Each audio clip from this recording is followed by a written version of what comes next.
myself Irshad Ahmad, associate professor government college Kota. MSc fisheries के लड़कों के लिए मैंने ये एक वीडियो बनाया हूँ। इसके पहले भी क्लासिफिकेशन के हिसाब से मैंने एक वीडियो दिया था, उसमें कॉन्ड्रिक्थिस के बारे में बताया था। आज उसके आगे थोड़ा बढ़ते हुए हम इसको ऑस्ट्रिक्थिस के बारे में, जो नेक्स्ट फिशेस के अंदर थी, जिसको बोनी फिशेस कहते हैं, तो उसके अंतर्गत ये है। इसमें ऑस्ट्रिक्थिस में जैसे बताया था आपको कि इसको बोलते हैं कि बोनी फिशेज, इसके इंडोस्केलेटन बोन्स की बनी होती है। और मैक्सिमम जो ग्रुप है फिशेस का, चाहे फ्रेश वाटर हो चाहे मेरीन वाटर हो, वो सभी के सभी ज़्यादातर ऑस्ट्रिक्थिस के अंतर्गत आती है। और ये फ्लरिश की डिवोनियन पीरियड में, और इसलिए इस पीरियड को कहते हैं एजेस ऑफ फिश, यानी फिश का युग कहा जाता है। इसके अंतर्गत जो कई नाम से दिया गया था, इसको बताया गया था कि एक अलग से नाम दिया गया है टिलियोस्टोमाई, जिसको कहते हैं परफेक्ट माउथ वाले फिशेस। और इसके अंतर्गत इसी को वर्णित किया गया है। टिलियोस्टोमाई ऑस्ट्रिक्थिस का एक पार्ट है। इसकी सबसे अच्छी विशेषता होती है कि ये ओसिफाइड अपर कुलम पाया जाता है। और ये जो अपर कुलम है ये कॉन्ड्रिक्थिस में एब्सेंट होते थे। ऑस्ट्रिक्थिस ये फिशेस डिवोनियन में डोमिनेंट रही थी। इसके अंदर फीडिंग मैकेनिज्म और लोकोमोटरी मैकेनिज्म बहुत ही अच्छी स्पेशलाइज थी, जिसकी वजह से ये काफ़ी टाइम तक, यहाँ तक कि अब तक ये सक्सेसफुल अपने एडॉप्टेशन में, अपने इन्वायरमेंट में अडॉप्ट कर चुकी है। इसको दो पार्ट में, रोमर ने 1959 में इसको दो पार्ट में डिवाइड किया था। पहला है सार्कोप्टेरिजाई, दूसरा है एक्टिनोप्टेरिजाई। अब इसको अंदर हम सार्कोप्टेरिजाई के अंदर थोड़ा सा अब इसको आगे बढ़ाते हैं। सार्कोप्टेरिजाई, इसका शाब्दिक अर्थ होता है फ्लैश फिन, यानी इसके अंदर लोब्ड फिश फिन भी कहते हैं। ये इनके जो विशेषता ये होती है कि इसके जो फिन है और ये लोब्ड होते हैं। और लोब्ड के मतलब ये है कि इसके अंदर जैसे कि आपको ये चित्र में दिखाया गया है कि इसकी फिशेस के जो ख़ास पेक्टोरल फिशेस है, पेल्विक फिशेस है, इसके लोब्स पाए जाते हैं, फूले हुए होते हैं, और उसके ऊपर स्केल्स पाए जाते हैं। ये मोस्टली मार्शस प्लेसेस के लिए रहने के लिए अपने आप को बहुत ही अच्छी तरीके से अडॉप्ट कर लेते हैं।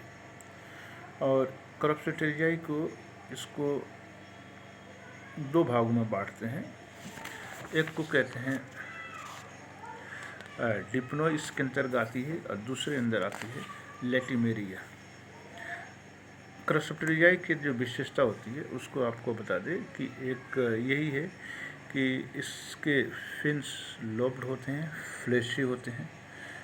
इसके ऊपर थिक कॉस्माइन स्केल्स पाई जाती है। कॉस्माइन स्केल ऐसी होती है कि जो कि सभी के अंदर नहीं पाई जाती, ये प्रिमिटिव फिशेस के अंदर पाई जाती है।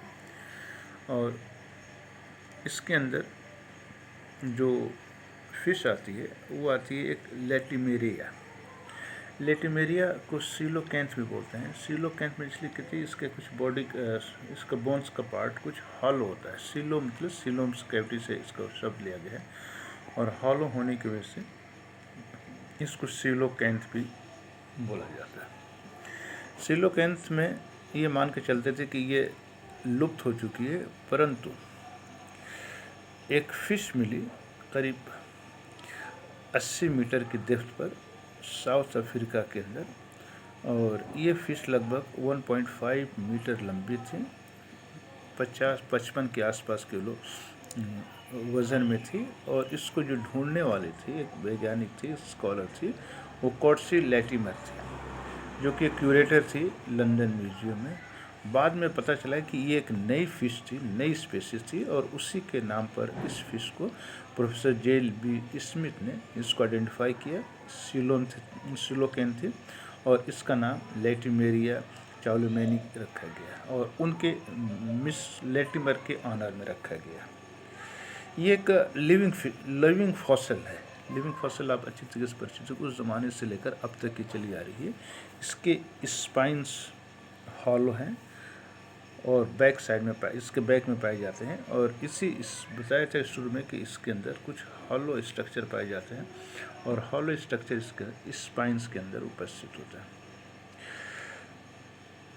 ये फिश बिल्कुल एक स्टील ब्लू कलर की थी, बॉटम डेलर थी, और बॉटम डेलर होने की वजह से इसके अंदर क्रॉलिंग की प्रोसेस पाई जाती है। इसके जो लोब्स थे वो इस तरीके से लोब थे कि लगता है कि ज़मीन पर क्रॉल करते हुए चलती है, सर्कुलेटरी मूवमेंट में चलती रहती है। इसकी पूंछ डायफिस सर्कल थी, और इसके बीच में, जैसा कि चित्र में दिखाई दे रहा है, बीच में एक स्मॉल लोब फिन और पाई जाती है। इसके जो मूवमेंट है वो रोस्ट्रल मूवमेंट होता है, और इस रोस्ट्रल मूवमेंट कहती है थोड़ा सा ये जिग-जैग तरीके से ये मूव करती है। इसके अंदर कुछ और विशेषताएं हैं, और इसके जैसे स्विम ब्लेडर छोटे होते हैं, वेंट्रल साइड से इस वजह तक पीछे की तरफ एक्सटेंडेड होते हैं, और ये रिस्पिरेशन में काम नहीं करते हैं। इवन इस तरह को वेस्टिजियल आर्गन भी इसको मानकर चल सकते हैं। तो इसके अंतर्गत एक ही फिश पाई जाती है, वो लेटिमेरिया, और लेटिमेरिया के बाद में कुछ और भी स्पीशीज़ के अंदर ढूंढने में आ गई, लेकिन इसके अंदर ये लेटिमेरिया एक, इसके अगर देखा जाए तो इसके अंदर यूरिया की कंसंट्रेशन काफ़ी अधिक होती है। ये एक विशेषता है जो कि पाई जाती है कॉन्टेक्सिस में। इसके अंदर ये लेटिमेरिया जो हाई कंसंट्रेशन यूरिया को मेंटेन करती है, ये एक आइसोटोनिक कंडीशन होती है जो कि वहाँ की इन्वायरमेंट के हिसाब से सूट होती है। इसका नेक्स्ट पार्ट है डिप्नोई। डिप्नोई को कहते हैं लंग फिशेस। लंग फिशेस जैसे नाम इंडिकेट कर रहा है कि इसको लंग फिशेस को बाद में चलकर इसको जो नाम दिया गया है लंग फिशेस का, वो है इसलिए कि इसके अंदर लंग्स डेवलप होती है और फंक्शनल होती है, और ये भी माना जाता है कि लंग फिशेस से ही एम्फीबियंस का विकास हुआ है। कुछ लोग इसको अगर डीएनए टेस्ट किया गया तो ये पाया गया कि ये लंग फिशेज हैं, इनको टेट्रापोडा का अंकल कहा गया है, अंकल ऑफ टेट्रापोडा, यानी यहीं से इसके टेट्रापोडा का विकास हुआ है। लंग फिशेस का जो डिस्ट्रीब्यूशन होती है डिप्नोई, इसके अंदर इस सभी के समूह को कॉमन दिया जाता है डिप्नोई। ये डिप्नोई जो होती है डिसकंटिन्यूअस डिस्ट्रीब्यूशन होती है, कॉन्टिनेंट में ये अलग अलग पाई जाती है। जैसे इसका उसी हिसाब से इसका नाम है प्रोटेरप्स पाई जाती है, प्रोटोप्टेरस अफ्रीका के अंदर पाई जाती है, लेपिडोसाइरन साउथ अमेरिका में पाई जाती है, और नियोसिरोटेडस ऑस्ट्रेलिया में पाई जाती है।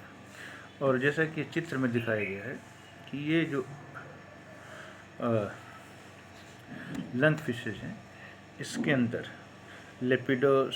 लेपिडोसाइरन और प्रोटोप्टेरस को छोड़कर ये जो न्यूरोसिरोटेडस होती है इसके पेक्टोरल फिन्स लोब्ड होते हैं, पेल्विक फिन भी लोब्ड होते हैं, पर दोनों के एनल फिन और posterior dorsal fin caudal fin से कंस्टिट्यूट होते हैं। बाकी दो के प्रोटोप्टेरस के और लेपिडोसाइरन के जो पेक्टोरल पेल्विक फिन होते हैं वो बिल्कुल जिसको कहते हैं सर्पिलाकार होते हैं, और एक देखने में एक व्हीप की तरह नज़र आते हैं, चाबुक की तरह नज़र आते हैं, परंतु इसके ऊपर जो ऑस्ट्रेलियन के अंदर पाई जाती है उसके ऊपर लोब्स पाए जाते हैं, और उस लोब्स के अंदर उसके अंदर वर्टिब्रल या स्पाइनस पाए जाते हैं, और इसी की वजह से ये माना जाता है कि यही आगे चलकर ये लोब्ड फिश आगे चलकर ये टेट्रापोडा का विकास करते हैं। इसके अगर कुछ कैरेक्टरिस्टिक देखेंगे तो इसके अंदर स्केल्स पाई जाती है, वो साइक्लॉइड होती है, और इसके अंदर माउथ वेंट्रल साइड में पाया जाता है। स्पाइरिकल एब्सेंट होती है।